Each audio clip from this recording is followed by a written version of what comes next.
Donc, je ne sais pas si vous vous souvenez, mais la dernière fois, on a fait une rapide enquête sur l'histoire de la composition des évangiles.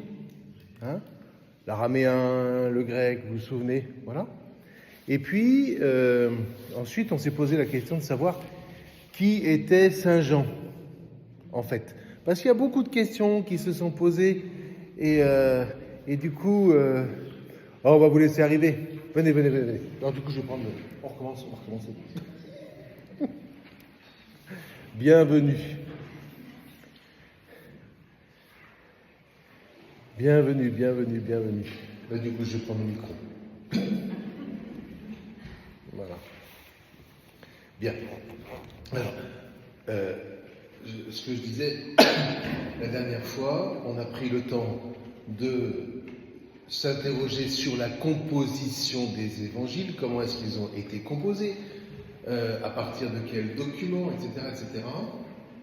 Et puis on s'est posé la question, mais qui est véritablement Saint Jean? Qui a écrit les évangiles, etc. De quoi peut-on parler? Voilà. Donc on ne va pas y revenir, mais vous vous souvenez que j'avais terminé la dernière fois en vous disant que il y a un épisode que Saint Jean ne raconte pas, alors qu'il est raconté dans les trois autres.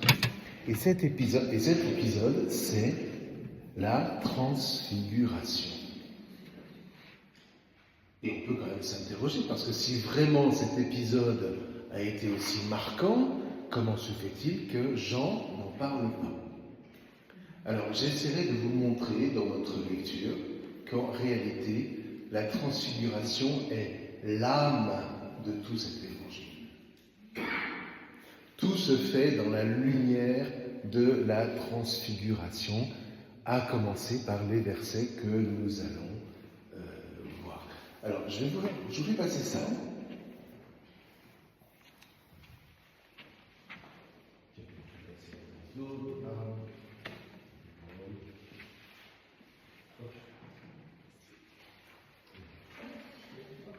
Ceci pour vous montrer qu'il y a quelquefois différentes manières de traduire.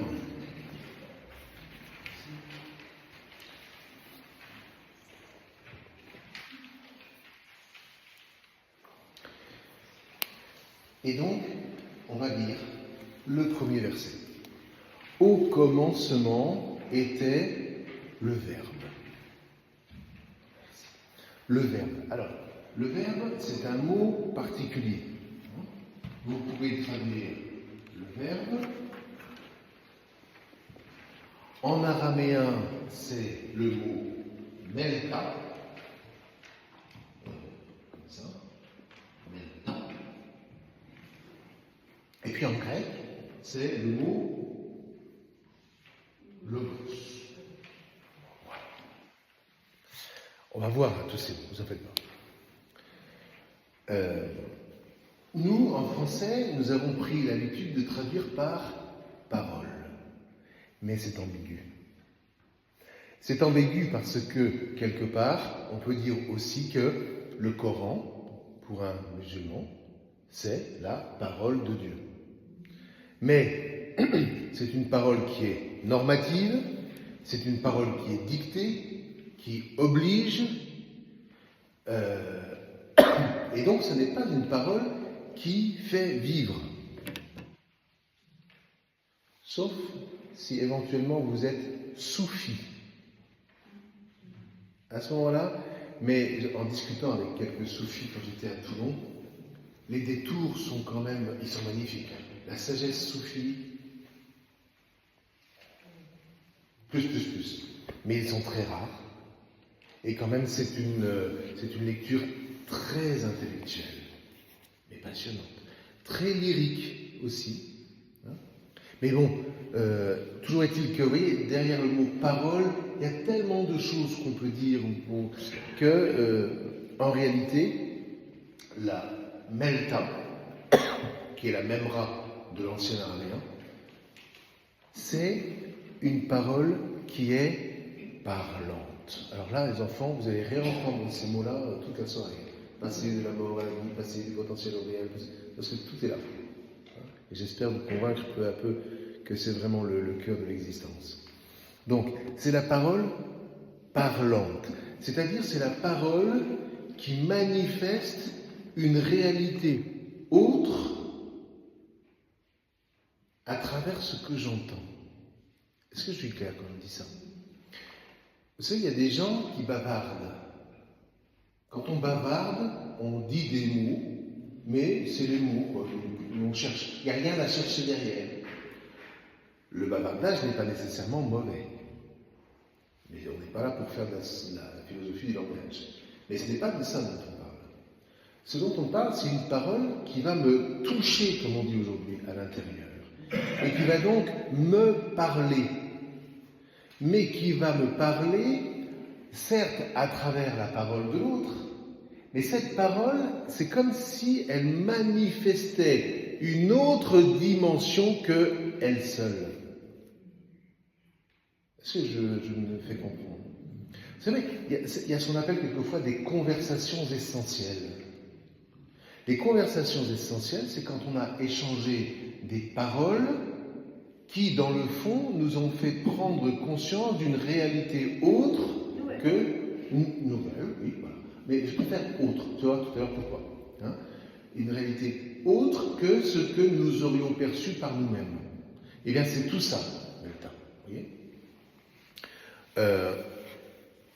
ce qui veut dire que, au commencement est la Melta, ou le verbe, ça veut aussi dire, alors, du côté de Dieu, on va voir Saint Jean nous le dire, mais du côté de l'homme, il faut aussi entendre, au commencement est l'écoute. Au commencement est l'écoute.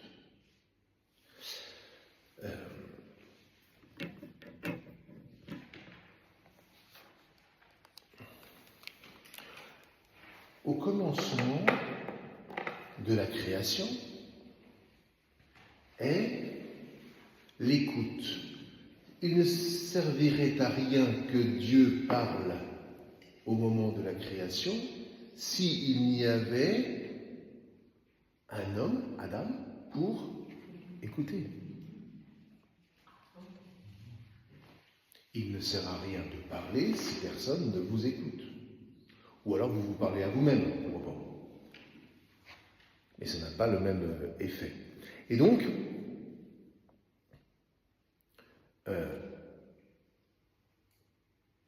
quand Dieu parle au commencement, c'est pour être inspirant. Et ce qui est inspirant, je parle lentement ce soir parce qu'on va vraiment aller un peu profond. Et ce qui est inspirant, c'est justement ce qui génère en moi une parole. Vous entendez quelque chose, mais cette chose-là, cette parole-là, percute votre propre expérience, et en réalité, à travers la parole que vous entendez, c'est une nouvelle parole, une autre parole qui s'installe en vous, qui peut être en consonance. C'est pas un problème. Mais ce qui va vous faire grandir, ce n'est pas les mots que vous avez entendus, mais ce qui va vous faire grandir, ce sont les mots qui ont parlé en vous.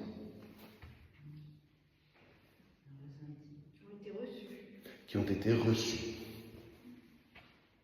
Et tu entends bien que c'est les mots qui ont été reçus. L'important n'est pas le mot reçu, mais le mot, la parole que ça a suscité en toi. La résonance, si tu veux. Ça va? J'essaie d'aller lentement, parce que une fois qu'on a compris ça, ça va être le thème de la soirée. Une fois qu'on a compris ça, je vous assure que l'évangile selon Saint Jean, c'est lumineux. La parole reçue génère une parole de notre part. Voilà. Et si tu as cette simplicité d'exprimer la parole qui vient de toi, eh bien là s'engage une véritable rencontre. Et le lot de la prière, c'est ça. Ah voilà.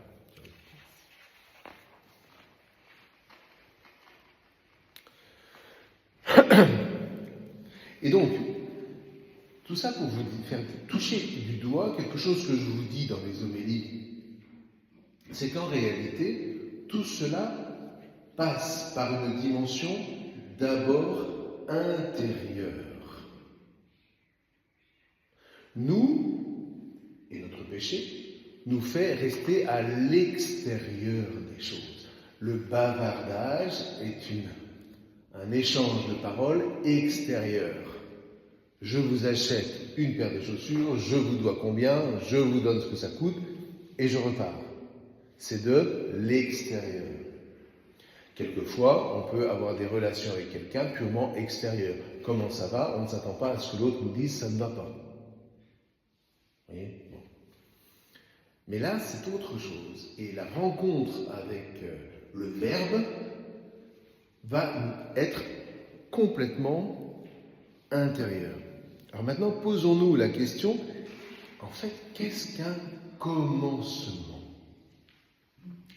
Parce que notre expérience naturelle n'est pas une expérience des commencements. Notre expérience naturelle, c'est l'expérience des recommencements perpétuels. Nous savons que, normalement, demain, le soleil recommencera une nouvelle journée en se levant, comme on dit. Vous voyez ? Normalement, quand on est en hiver, on sait que la nature va recommencer. Et donc nos anciens percevaient le temps comme autant de recommencement. Et c'est la raison pour laquelle, lorsque la Bible parle, elle, d'un commencement, c'est révolutionnaire. Et ça bouleverse le regard que l'on va porter sur l'existence. Parce que ce qui commence véritablement est toujours quelque chose qui n'était pas perçu auparavant, c'est-à-dire, encore une fois, c'est quelque chose de tout autre. Tout autre. Quand, pour ceux d'entre vous qui êtes papa ou maman, vous avez vu apparaître votre enfant, ça n'a pas été un recommencement, ça a été un commencement, parce que tout à coup, un nouvel être commençait. Et si vous avez un deuxième enfant, le deuxième enfant n'est pas le recommencement du premier. Ça va ? Donc, c'est quelque chose d'autre. C'est pour ça que je ne me satisfais pas c'est quelque chose de nouveau. C'est pas faux, mais le mot autre me semble plus puissant. Donc, un autre exemple. Si vous vous êtes converti, ce qui est mon cas, on sait pertinemment quand on s'est converti, et je pense que tout le monde a vécu un moment de conversion, plus ou moins. Moi, ça a bouleversé ma vie, c'est tout. Bon. Mais c'est que quelque chose d'autre a commencé. Et qui fait que je peux vous assurer que depuis 45 ans que ça s'est produit, je me suis donc converti, je n'ai plus jamais douté de Dieu. Parce que ma vie tout entière est marquée par ce commencement.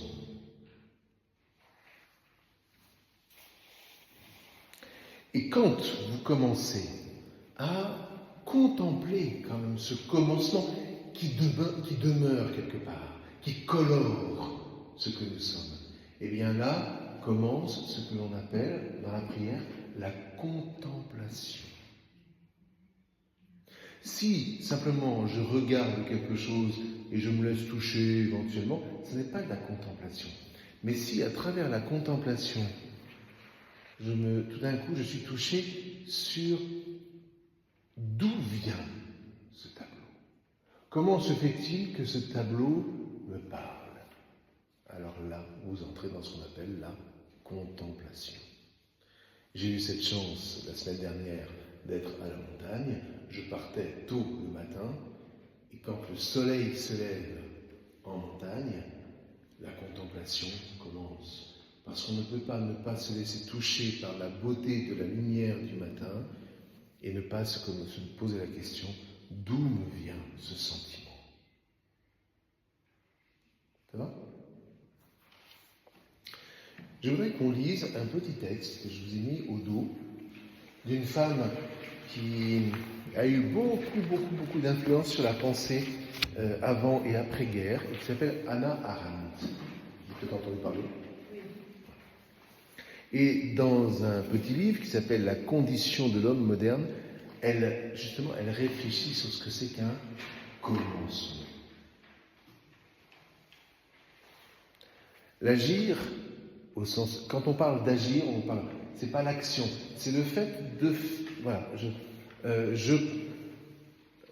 je croise Marie qui monte au Récollet, il va y avoir un agir, pas une action, un agir, c'est-à-dire je vais aller vers elle et je vais parler à elle, je vais lui parler. C'est un agir, d'accord ?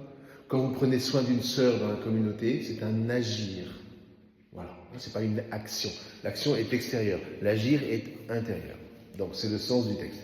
Agir au sens le plus général signifie prendre une initiative, entreprendre, comme l'indique le verbe arkein, en arché en grec, c'est le texte qu'on a, commencer, guider et éventuellement gouverner, c'est-à-dire mettre en mouvement. Agere en latin donne agir, je mets en mouvement. Parce qu'ils sont initium, c'est de la philosophie, mais vous en faites pas, c'est très compréhensible. Parce qu'ils sont initium, nouveaux venus et novateurs en vertu de leur naissance, les hommes prennent des initiatives, ils sont portés vers l'action. Initium ergo ut esset creatus homo. Pour qu'il y eût, écoutez bien, c'est saint Augustin qui dit ça, c'est magnifique. Pour qu'il y eût un commencement, fut créé l'homme. Avant cet homme, il n'y avait personne. Donc il n'y avait pas de commencement. Ce commencement est autre chose que le commencement du monde. Ce n'est pas le début de quelque chose, mais de quelqu'un qui est lui-même novateur. C'est avec la naissance de l'homme que le principe du commencement est venu. Ce qui est évident n'est qu'une façon de dire que le principe de liberté fut créé en même temps que l'homme et pas avant. C'est une manière un peu plus compliquée de dire ce que je vous ai dit tout à l'heure. En dehors de l'homme, il n'y a que des recommencements. La spécificité de l'homme est de commencer. Quand Laurette a une toile blanche et qu'elle agit sur le tableau, c'est un commencement.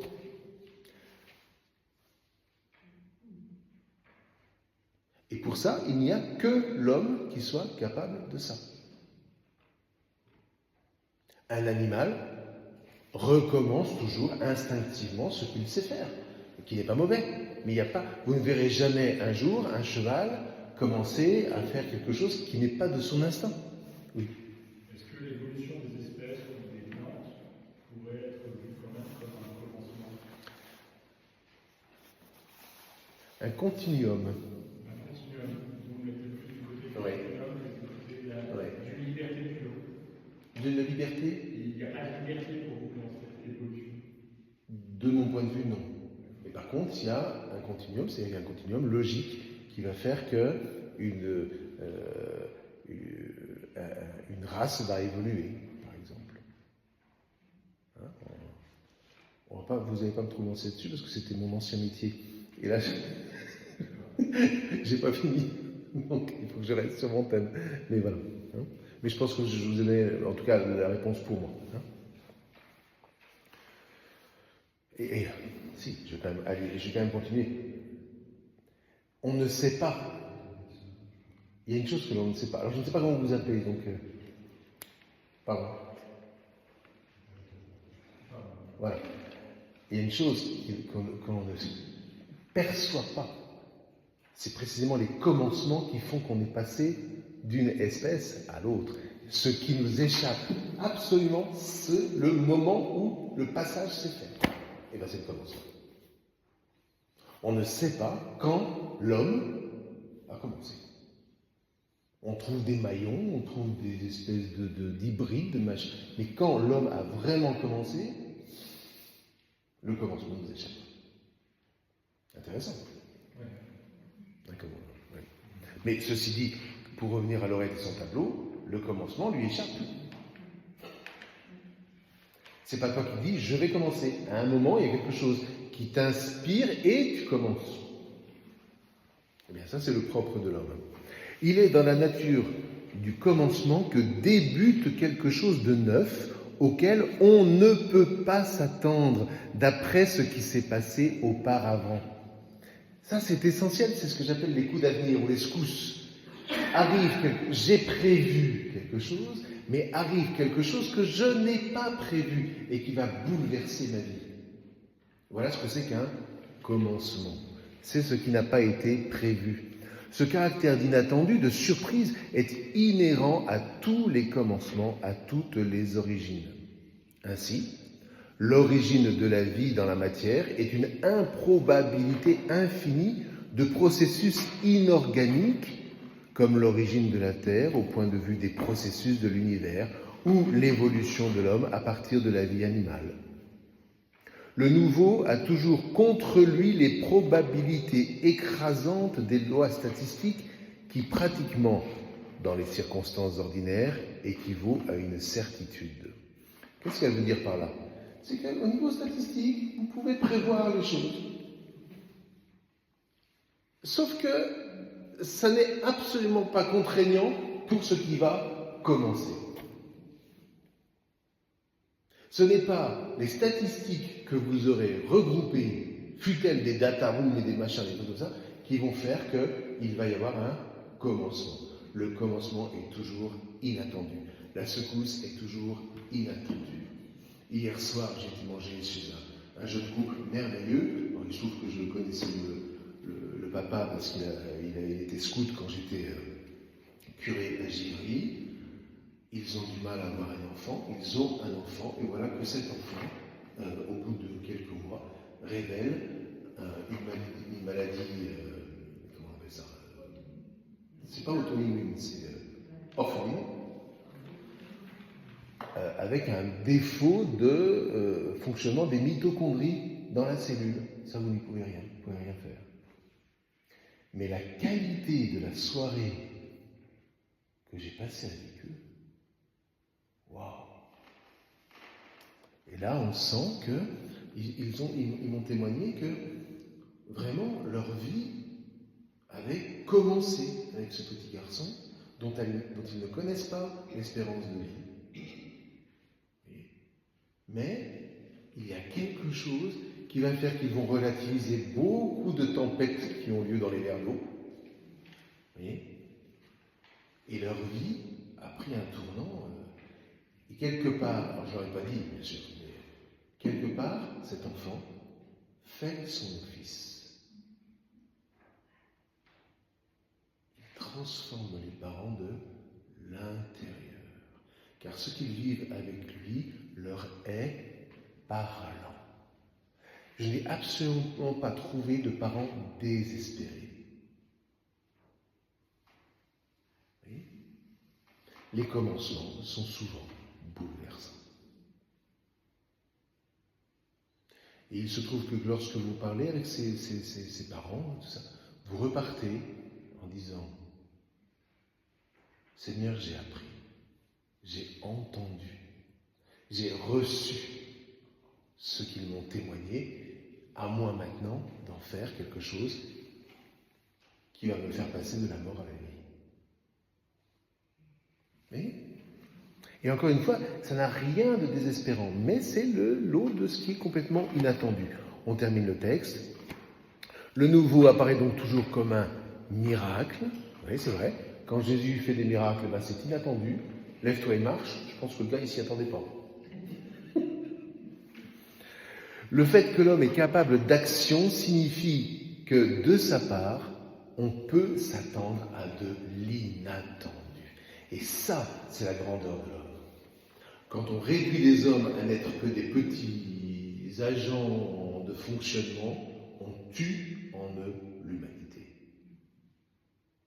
En revanche, à partir du moment où vous arrivez à susciter le désir d'un commencement, vous êtes au service de l'humanité, vous êtes au service de la personne ou d'un peuple. Hein? Vous avez des gouvernants de peuples qui suscitent l'engagement de leur peuple.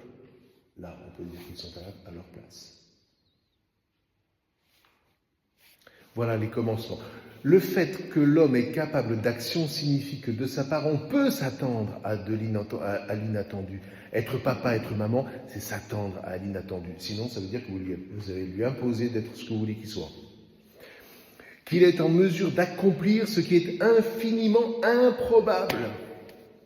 Et cela, à son tour, n'est possible que parce que chaque homme est unique, de sorte qu'à chaque naissance, quelque chose d'uniquement neuf arrive au monde. Par rapport à ce quelqu'un qui est unique, on peut vraiment dire qu'il n'y avait personne auparavant. Et bien là, vous voyez, j'espère que ce texte est parlant pour vous. Voilà. Ça ne veut pas dire que vous apprenez par cœur les paroles de Hannah Arendt, mais ça veut dire que vous les recevez.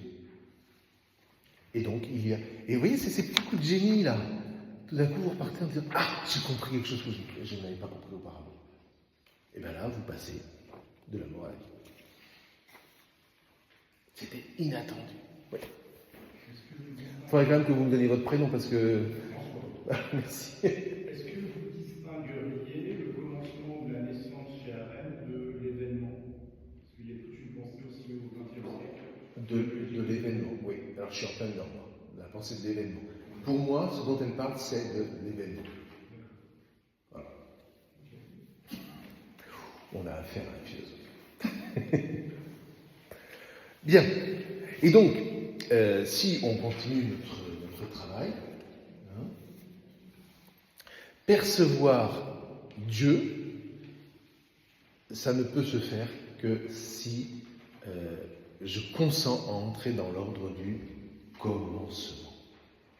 Si je viens, pour dire quelque chose de simple, si je viens prier, simplement je m'assois et puis je veux simplement que ça continue sur la lancée qui était avant, ma prière sera vide. En revanche, si j'essaye de percevoir comment, à travers mon attitude, je peux percevoir quelque chose qui continue de commencer, là je commence à prier. Regardez, la chose est simple. Alors, désolé, je prends les exemples parce que c'est ceux que je connais le mieux, non pas parce que je les vis, mais parce que je les accompagne.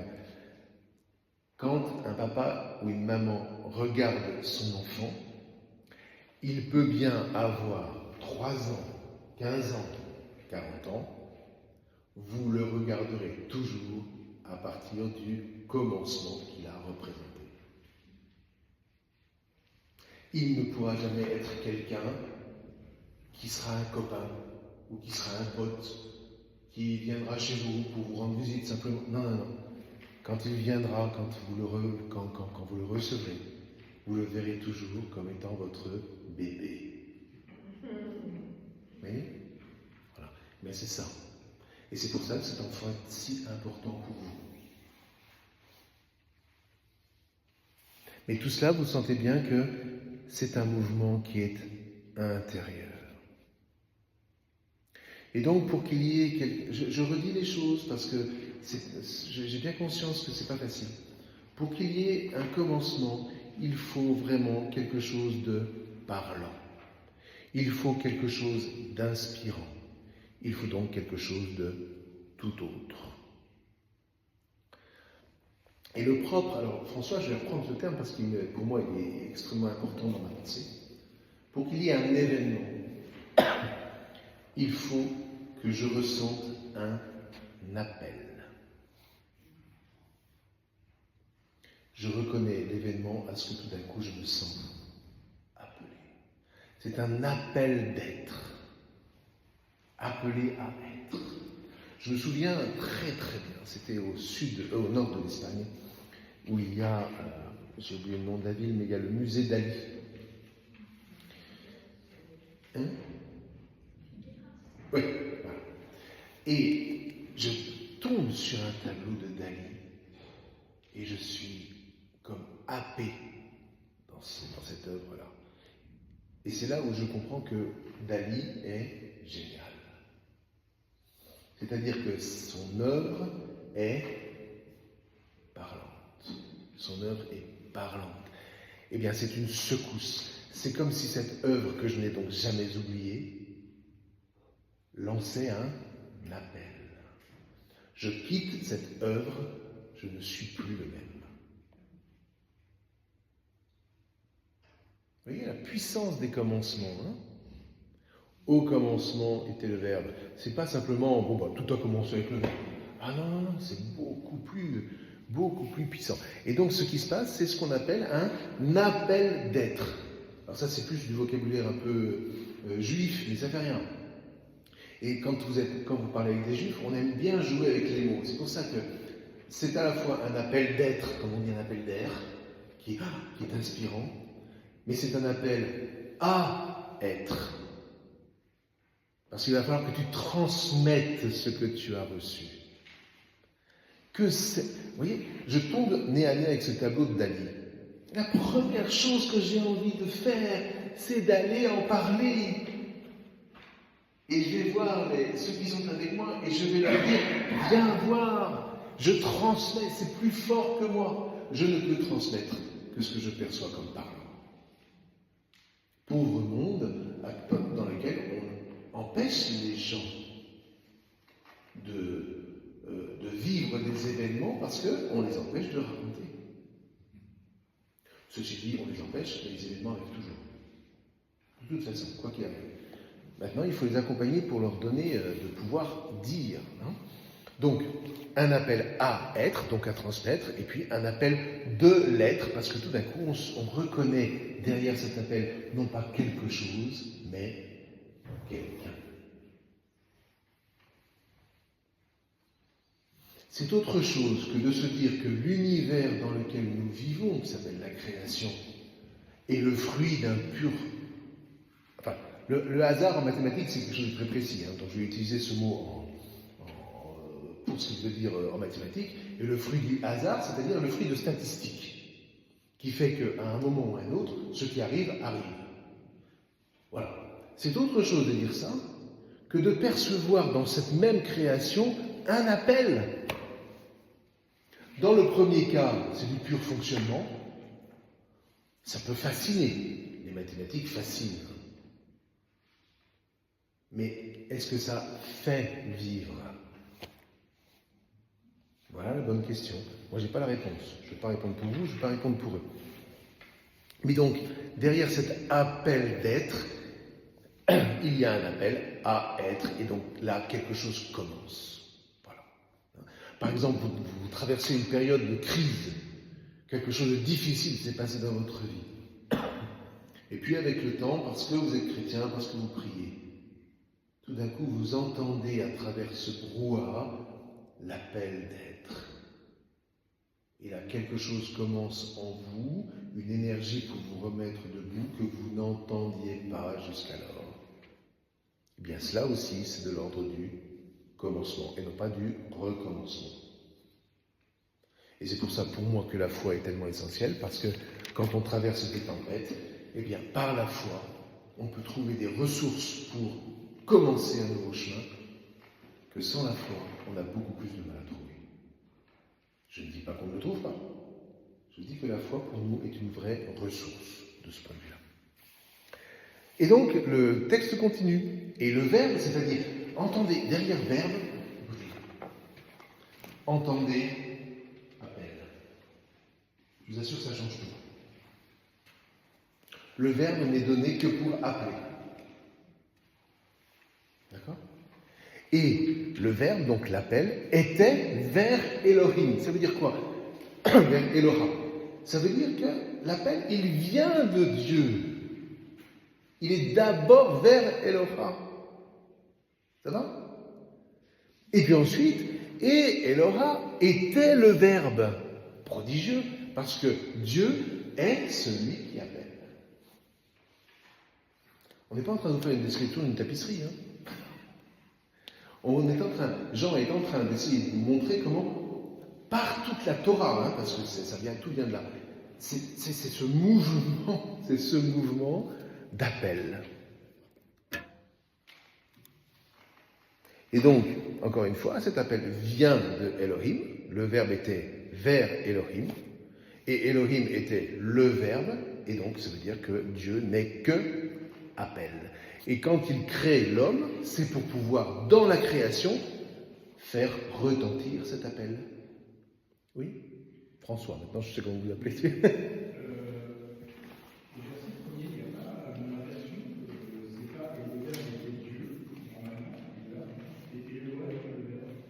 Oui. Dans certaines traductions, c'est et le verbe était Dieu. Oui, mais en grec aussi, vous pouvez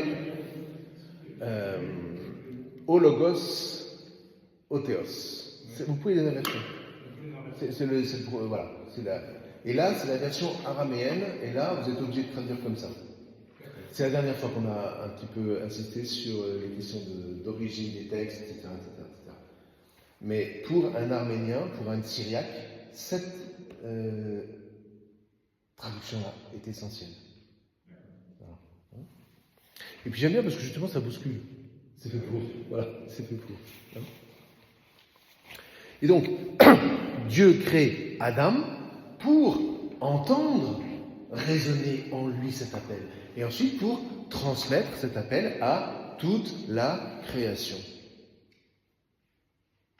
Et faire en sorte que la création, alors déjà, que lui-même apprenne à passer du potentiel au réel. Adam est créé potentiellement pour entendre l'appel de l'être et pour le transmettre. Mais s'il n'entend pas l'appel de l'être, s'il s'en coupe, il ne pourra pas transmettre cet appel-là. Or, la création attend, depuis des lustres, la révélation des fils de Dieu. C'est-à-dire que la création a besoin que l'homme transmette cet appel. Alors, pour ceux qui n'étaient pas là la dernière fois, je vous donne cet exemple-là qui, moi, me semble-t-il, est essentiel, enfin, est très parlant. La création donne le blé. La création donne le blé. D'accord ? Mais est-ce que le blé n'a pas pour vocation, quelque part, de devenir du pain ? La création peut-elle fabriquer le pain par elle-même ? Non. Il y a dans le blé un potentiel, et l'homme fait passer du potentiel au réel. La vigne, on prend cette réalité, vous avez compris pourquoi, hein. Bon, voilà, c'est pas comme les chrétiens, on comprend ça. On prend la vigne, vous prenez le raisin, si vous le laissez sur pied, qu'est-ce qu'il va faire ? Il va moisir. Bon, il va faire monter peut-être dans sa manière, mais jamais il donnera du vin. Or, le potentiel du raisin, un des potentiels du raisin, c'est de donner du vin. Mais il faut pour cela la médiation de l'homme. Et moi qui ai quand même beaucoup vécu dans le milieu vigneron, il y a une différence entre, j'en ai connu un, avec qui je suis toujours en relation, qui m'a dit, moi je fais pousser ma vigne, après je vends tout à Veuve Clicquot, j'y connais rien. Eh ben, c'est pas la même chose que celui qui va aller tous les jours à sa vigne, et qui va écouter sa vigne, et qui va essayer de fournir le meilleur produit. Passer du potentiel au réel. Bon, on dirait tout vendre à la Veuve Clicquot, c'est peut-être aussi passer au réel, c'est pas un problème, mais voilà.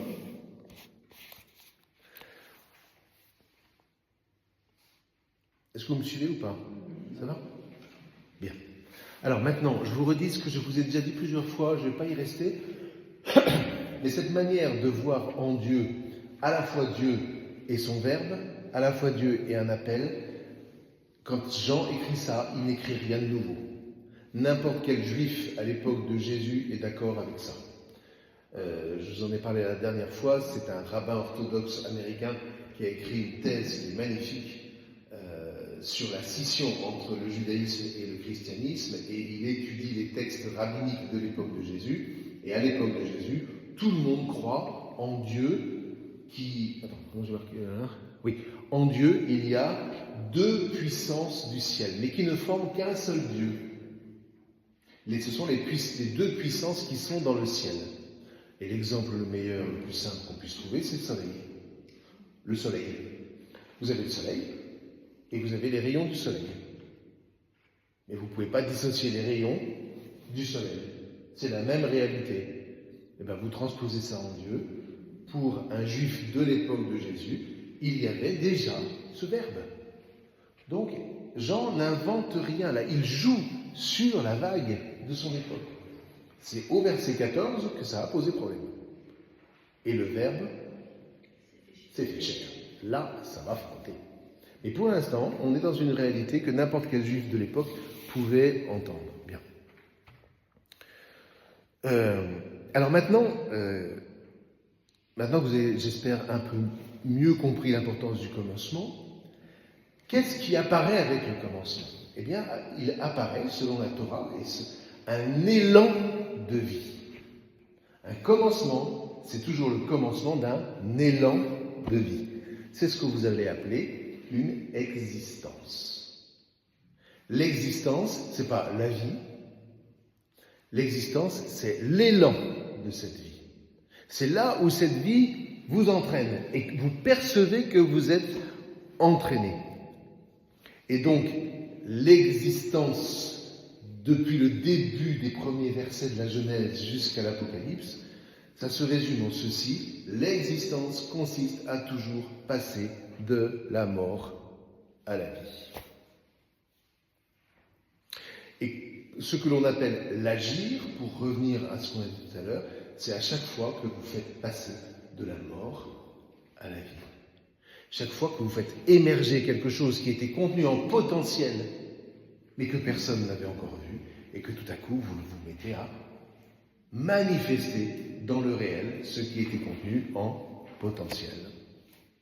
Voilà. Alors, prenons la musique. Une partition, c'est un potentiel.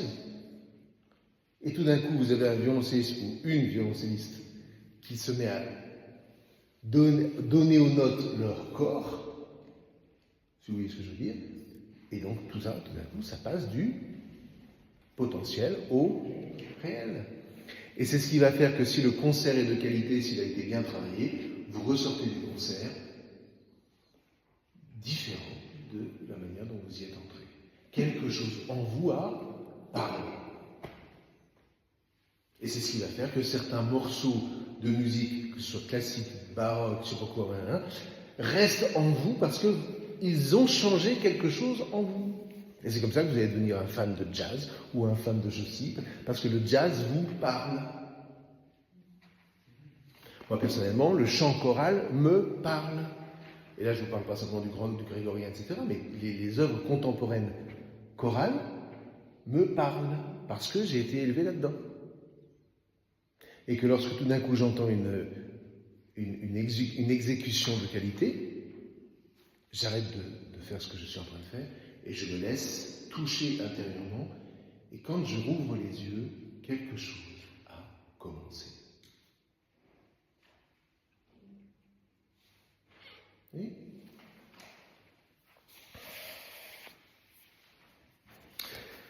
Mais ce quelque chose, je voudrais vraiment que vous saisissiez que ce qui se passe, c'est pas de l'agir.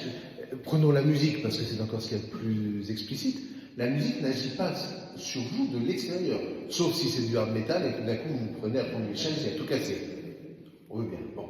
Mais n'empêche que ce que la musique fait, c'est de vous toucher à l'intérieur de vous. Ce que fait un vrai texte lu par, comment il s'appelle, le comédien national, Lucchini, voilà. Ben, c'est vrai que ce gars-là, il a un vrai talent. Et qu'il vous fait entendre des œuvres comme jamais vous ne l'entendriez si vous lisiez simplement la feuille. Pourquoi? Parce qu'il y met une âme. Et donc il fait un appel d'être, il fait un appel à être. Mais qui est contenu dans le texte en potentiel. Mais s'il n'y a pas Lucchini, et là, enfin, ou un autre, on s'en fout, mais eh bien ça ne vient pas au réel. Il y a un élan qui manque. L'élan de la vie manque. L'existence est morose.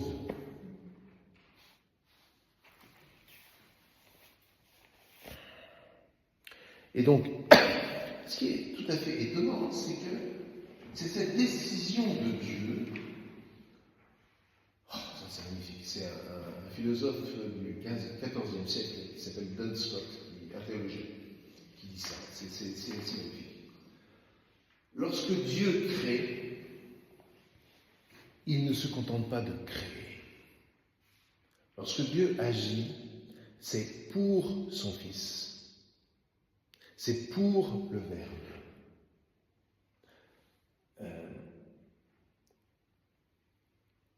Et Duns Scott va dire que ce que l'on appelle la beauté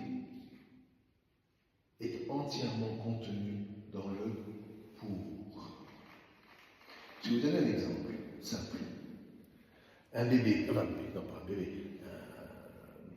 comment on appelle ça quand ils ont 3 ans, c'est des petits enfants. Un enfant de 3 ans, fait un dessin. Je suis désolé de vous le dire, les enfants, vous qui êtes parents et grands-parents, en soi, ce dessin, il est moche. Il n'y a aucune proportion, il est moche. Oui, mais ce dessin, il le fait pour vous. Et tout d'un coup, le dessin devient beau. Et toute la beauté de la vie tient dans ce pour, dit Duns Scott. Et c'est pour ça que la création divine est belle, parce qu'elle est entièrement pour le Fils. Et à travers le Fils, elle est pour Adam, pour qu'il transforme cette création et qu'il participe à la joie de Dieu de créer. Tout est dans le pour. Voyez ? Et souvent, vous voyez, quand vous parlez avec des personnes qui ne sont pas bien, etc., essayez de les amener. Pourquoi ? Quand on tombe en dépression, il n'y a plus ce pour. Et ça nous détruit de l'intérieur. Mais si vous arrivez dans vos conversations, en pensant justement à tout ça, parce que ce n'est pas des techniques de pour qui vis-tu ? Vous voyez, là je pense à Vianney et Clotilde, que j'ai vu hier soir. Ils vivent pour Charlie, Charles, qui est ce petit bébé dont je vous ai parlé. Ils vivent entièrement pour lui. C'est pour ça qu'ils sont magnifiques. Toute la création, tous mes sœurs, tout ce que vous avez fait dans votre vie, c'est parce que Dieu a fait en sorte que, pour vous, il vous est donné de rencontrer tous ceux dont vous avez rencontré, là où vous avez été envoyé en mission. Et c'est pour ça que votre vocation, votre vie est belle. D'ailleurs, que je sache, quand on se consacre à Dieu, mais c'est la même chose pour le mariage, on se donne pour Dieu. Non ? Ben c'est ça la beauté. C'est ça la beauté. Et c'est ça qui est lumineux. C'est-à-dire quand on a compris que le Verbe c'est un élan, Dieu au commencement crée un élan, eh bien ça devient lumineux. Et le Verbe était la lumière. Et il était la lumière, pas la lumière en soi, il était la lumière des hommes. L'araméen dit il était la lumière des fils des hommes. Et cette lumière-là, vous pensez bien que ce n'est pas la lumière du lampadaire, c'est une lumière de vie, c'est une lumière intérieure. En hébreu, c'est le mot qui est utilisé dans le texte de la Genèse que je vous ai mis en bordeaux. Là. La réflexion elle est toute bête avec ce texte.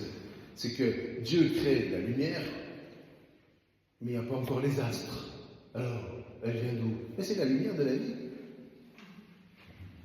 Et pour que vous compreniez, je vais essayer de vous faire comprendre, parce que ça veut dire quoi ? Soit une lumière. Moi, j'ai compris ça en mathématiques. Si vous avez fait des mathématiques, un jour, vous avez entendu un prof qui a dit, soit un plan X, Y. Ça va ? Vous avez entendu ça, rassurez-moi. Bon. Après, sur ce plan X, Y, qui en soi n'existait pas jusqu'à présent, eh bien, vous pouvez faire en sorte que des équations soient posées et que le réel soit touché par ce X, Y qui n'existait pas si vous ne l'aviez pas posé. Suis-je clair ? Un peu ? Oui. Eh bien, quand Dieu dit soit la lumière, que soit la lumière, à partir du moment, de ce moment-là, la lumière est, virtuellement, et voilà qu'à partir d'elle, tout peut commencer.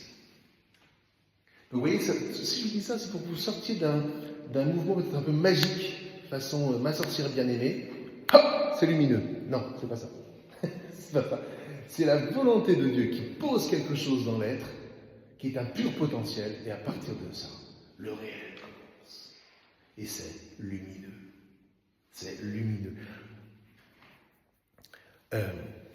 Et donc, l'agir de Dieu est entièrement de créer cet élan. Quand vous parlez de la vie, ce que j'aimerais que vous pensiez, ne parlez jamais de la vie comme d'un état. La vie n'est pas un état. À partir du moment où la vie devient un état, vous êtes mort. La vie n'est qu'un élan. Et quand on a perçu ça, et que la vie, et que l'existence plutôt se heurte à des événements imprévus, toujours prendre un temps de recul. Ça s'appelle la prière. Ça peut se faire avec des psaumes, ça peut se faire avec le chapelet, ça peut se faire avec ce qu'on veut. Et j'aimerais tellement qu'on arrête de se regarder de travers quand on ne prie pas de la même manière.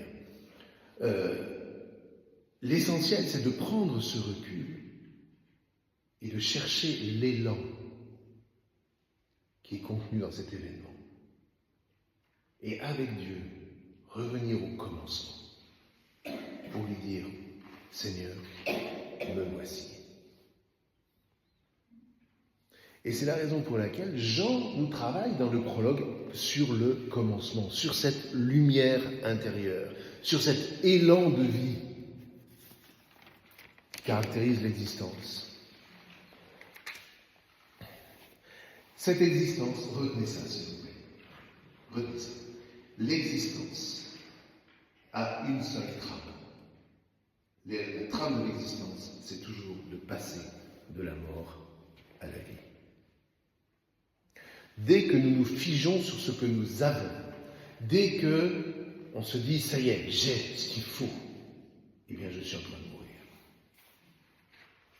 Dès que je me dis « je vais garder pour moi », rappelez-vous la parabole, vous vous souvenez de ce riche qui a tellement de récoltes qu'il se dit « oh, que vais-je faire ? Eh bien je vais construire de nouveaux greniers, et puis je dirai à mon âme « bois, mange ». Et voilà que Dieu vient le visiter la nuit, le soir, et lui dit « pauvre fou, demain je viens et je te reprends ton âme. Et tout ce que tu as conservé, qui l'aura ?» Et c'est le problème de l'argent. C'est le problème de notre monde. Où on thésaurise pour soi et on ne veut plus transmettre. On veut prendre, on veut être plus fort. Eh bien, c'est là où la vie spirituelle prend toute sa place. C'est là où un évangile comme Saint Jean est tellement essentiel. Il nous ramène à l'intérieur de nous. À l'intérieur de nous. Et à cet élan qui nous fait passer de la mort à la vie. Et je voudrais vous dire ceci. Vous méditerez. On ne va pas en discuter ce soir. Si toute mon existence consiste à toujours percevoir les situations de mort, donc de potentiel, pour passer à la vie, et quelquefois c'est douloureux, je vous promets une chose, c'est que lorsque, une ultime fois, la mort se présentera devant vous, vous serez tellement habitué que vous saurez que même de cette mort-là, vous passerez à la vie. Et vous direz, me voici. Retenez ce principe biblique qui fait que la mort n'est pas après la vie, la mort est avant la vie. De la mort, on sort. Lorsque l'on vous dit que la terre était tohu bohu, tohu va bohu, c'est-à-dire mutique et sans vie. On dit informé, vide, enfin il y a toutes les traductions parce que c'est très difficile à traduire. Moi je traduis mutique et sans vie. C'est mes frères juifs qui m'ont appris ça. Ça ne parle pas, donc c'est pas évident. Et donc la lumière, que va faire la lumière ? Elle va plonger dans ce tohu bohu dont on vous dit qu'il est ténèbres. Et si je dis ça, c'est parce que le prologue se termine par ça. Les ténèbres sont investies par la lumière. Ma sœur, est-ce que vous avez déjà vu une ombre faire reculer la lumière ? Mais c'est le contraire. Donc de quoi avons-nous peur ? C'est ça, c'est les Marvel et Hollywood qui disent que l'ombre du mal envahit la lumière. Mais ça n'existe pas. Là où il y a de la lumière, il n'y a forcément pas de ténèbres. Vous voyez ? l'ombre, et c'est encore autre chose.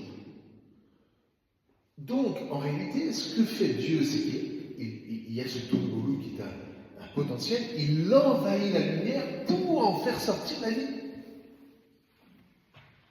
Qu'est-ce que c'est que la résurrection? Toute la tradition a compris ça, qui médite sur le fait que, étant mort, celui qui est la lumière de la vie étant entré dans la mort, et s'étant laissé saisir par la mort, est en fait entré dans la mort pour y déposer la lumière et en faire sortir tous ceux qui sont enfermés. Et ça, quand vous entendez ça de Jésus, ça n'a rien de... Alors pour le coup, ça n'est pas nouveau. Ce qui est nouveau, ce qui est un commencement, c'est que c'était en potentiel dans la Bible. C'était en potentiel. Mais que ça n'avait jamais été porté au réel. Et ce que fait le Christ, c'est que tout ce que la Bible a porté depuis le début en parlant de ce fameux commencement, en fait, il nous révèle que c'est réel. Ce passage de la mort à la vie, c'est pas de la philosophie. Ce passage de la mort à la vie, c'est pas simplement de la consolation. Je vais vous montrer que lorsque la lumière entre dans la mort, dit le Christ, c'est la lumière qui jaillit, et non pas la mort qui avale. Donc, lorsque vous allez mourir, et moi aussi, si vous avez travaillé spirituellement, c'est ça le travail spirituel. Si vous avez le temps de prier, moi, le truc que je trouve le plus magnifique, c'est vraiment de travailler avec les psaumes, d'être envahi par les psaumes, et de trouver dans les psaumes tous ces moments où le psalmiste est tellement envahi par l'angoisse de ce qui est en train de lui arriver, et qui tout d'un coup, en s'attachant à Dieu, tout d'un coup, en revenant volontairement à Dieu, quelque chose surgit en lui, et alors même qu'il est liquéfié devant la terreur, il dit « Le Seigneur est mon salut ». Comme si tout d'un coup il en prenait conscience, et que ça le remettait à ce fameux commencement. Rien n'est perdu, car dans le Seigneur, je me relève. Il est passé de la mort à la vie, c'est le psaume 22. Le psaume 22 que récitera Jésus sur la croix, qui commence par ça, mon Dieu, pourquoi m'as-tu abandonné? Regardez la passion et contemplez comment ce qui a été voulu depuis le commencement s'opère en Jésus. La lumière est en train d'entrer dans la mort et dans la souffrance, de sorte que lorsqu'il est mort, le transpercement du côté laisse jaillir de l'eau, qui est le symbole de la vie, et du sang, qui est le symbole du sacrifice. Et 3 jours après, il est vivant. Mais c'est parce que, et à partir de là, les apôtres, enfin les disciples chez Saint Jean, vont comprendre que il n'était pas qu'un homme, il était Dieu. Vous vous souvenez du raisonnement? Ça fait déjà plusieurs fois que je vous le dis, mais c'est pas si simple. Qu'est-ce que c'est que le péché? Le péché, c'est ce qui va faire que je vais refuser d'épouser cet élan pour revenir dans le confort du taureau. Car on a des côtés confortables. Rappelez-vous ce que disent les Hébreux qui sont dans le désert. Ils viennent d'être libérés, les gars. Ils devraient être contents. Sauf que maintenant, une fois que tu es libre, que tu n'as plus les Égyptiens, certes, ils ne te courent plus après, mais tu n'as plus les marmites de viande qui arrivaient tous les jours. Et donc, quand ils arrivent à cette première source et qu'ils voient que les eaux sont imbuvables, la première chose qu'ils disent, mais que ne sommes-nous morts en Égypte? Parce que là, au moins, nous avons... Vous voyez, le péché, c'est ça. Je refuse l'élan qui m'est proposé par l'événement, parce qu'il est désagréable, et mon péché me dit, j'aimerais tellement revenir dans le trou. Et tout notre exercice de vie spirituelle consiste à contrer ce péché qui fait que nous aimerions tellement revenir à... Voilà. Mais non, tu ne reviendras jamais. Et c'est une grâce. Et donc, les ténèbres ont essayé de saisir la lumière, mais les ténèbres ne l'ont pas gardée. Les ténèbres ne savent pas avaler la lumière. Ce n'est pas possible. Or, de quelle lumière est-ce que nous parlons? Et je termine avec ce par quoi j'ai commencé, je vais y aller. Toute cette lumière-là, c'est la transfiguration. Oui. quand Saint Jean nous parle de cette lumière-là, c'est la lumière qui a été pour lui l'occasion d'un commencement au moment de la transfiguration, comme un appel d'être pour lui, un élan de vie qui a complètement bouleversé son être et sa vie. Donc, de ces 6 premiers versets, en lui est la vie, c'est-à-dire non pas un état, mais un élan. On va relire rapidement la traduction araméenne et on va le commenter rapide. Au commencement, quelque chose commence, était l'appel. Au commencement est l'appel, l'appel d'être, l'appel à être, l'appel de l'être. Et cet appel, il est d'abord sourcé en Dieu. Et cet appel, il est d'abord vers Dieu dès le commencement, mais il est aussi pour nous. Tout fut par sa main. C'est-à-dire qu'à partir du moment où vous touchez le commencement, vous touchez l'agir. Donc, si le verbe est au commencement, c'est parce qu'à partir du commencement, on perçoit qu'il a tout fait. Tout a été fait par sa main. Pourquoi ? Parce qu'il était il est même le commencement. Et sans lui, s'il n'y a pas de commencement, rien ne se fait. S'il n'y a pas de commencement, rien ne se fait. S'il n'y a pas de bouleversement, rien ne se fait. S'il n'y a pas d'événement, rien ne se fait. S'il n'y a pas de secousse, rien ne se fait. Et celui qui vous parle, il a eu une secousse assez bouleversante dans les 15 derniers jours qui sont venus. Vous voyez ? Et donc tout le travail, certes j'ai marché à la montagne, mais j'ai surtout prié pour retrouver la ressource. Et le bon Dieu a été bon. Vous voyez ? Ça ne veut pas dire que j'ai oublié ce qui s'est passé, mais ça veut dire qu'à partir de ce qui s'est passé, maintenant, je suis quelqu'un d'autre. Enfin, quelqu'un d'autre. Oui, j'ai toujours le même bonhomme, mais bon. Et donc, dans le Verbe, en lui, dans cet appel, est la vie comme un élan. Et cette lumière, et cette vie, est lumière. Elle est lumineuse, elle nous illumine, elle est parlante, elle est vivante.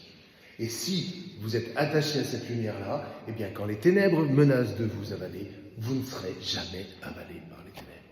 Parce que vous aurez imprimé en vous cet élan de vie qui vous fait sortir de la mort à la vie, des ténèbres à la lumière, du potentiel au réel, etc., etc. Ça va ? Alors, on s'arrête là, parce que tout d'un coup, la fois prochaine, on verra la deuxième partie où on parle de Jean-Baptiste. Et là, on se dit, pourquoi Jean-Baptiste ? Eh bien, on essaiera de répondre la prochaine fois. Ça va ?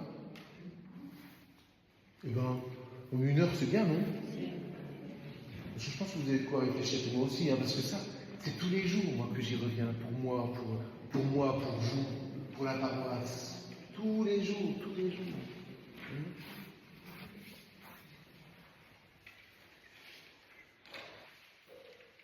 On va se confier au Père, puisque c'est de lui que vient l'appel.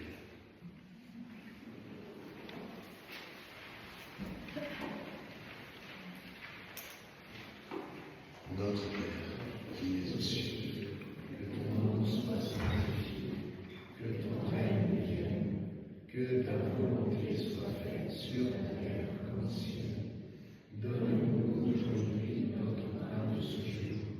Pardonne-nous nos offenses, comme nous pardonnons aussi à ceux qui nous ont offensés. Et ne nous laisse pas entrer en tentation, mais guéris-nous du mal. Car c'est à toi d'appartenir le règne, la puissance et la gloire au siècle des siècles. Amen. Le Seigneur soit avec vous. Le Seigneur nous bénisse, nous donne de passer une nuit paisible et de ressusciter demain dans son amour. Au nom du Père, et du Fils et du Saint-Esprit. Amen. Amen. Et merci d'être venus. Parce qu'au début, je me disais, tiens, ce soir, on s'arrête.